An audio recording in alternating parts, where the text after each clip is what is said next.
बुद्धि बड़ी या विद्या। किसी नगर में एक ब्राह्मण रहा करता था।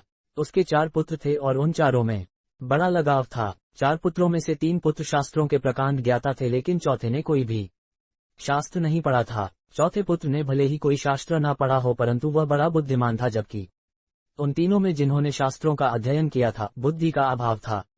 एक बार चारों भाइयों ने परदेश जाकर अपने अपने ज्ञान से धन अर्जित करने का विचार किया और चारों चल पड़े। रास्ते में एक भाई कहने लगा, हम तीनों ने तो कठिन परिश्रम से विद्या अर्जन किया है, लेकिन हमारा चौथा भाई जो निरा अनपढ़ और बेवकूफ है, इसीलिए हम अपनी अर्जित धन संपदा में से इसे कोई हिस्सा नहीं देंगे।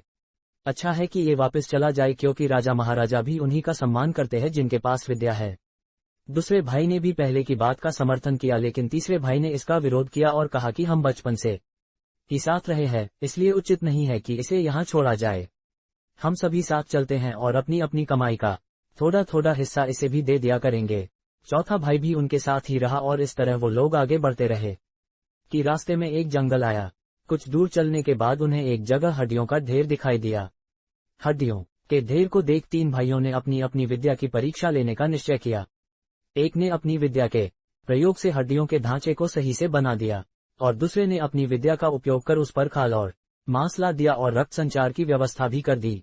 तीसरा भाई अपनी विद्या को प्रयोग कर उसमें प्राण डालने ही वाला था कि चौथे भाई ने कहा कि रुको, ये एक मरे हुए शेर की हड्डियां थी, अगर तुम लोगों ने इसे जीवित कर दिया तो ये हमें मार देगा।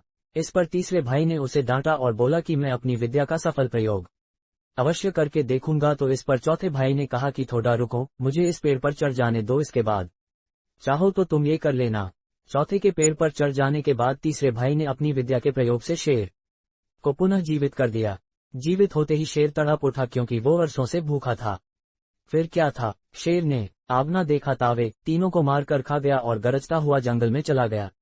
अगर आपको यह कहानी पसंद आया हो तो वीडियो को लाइक कर देना।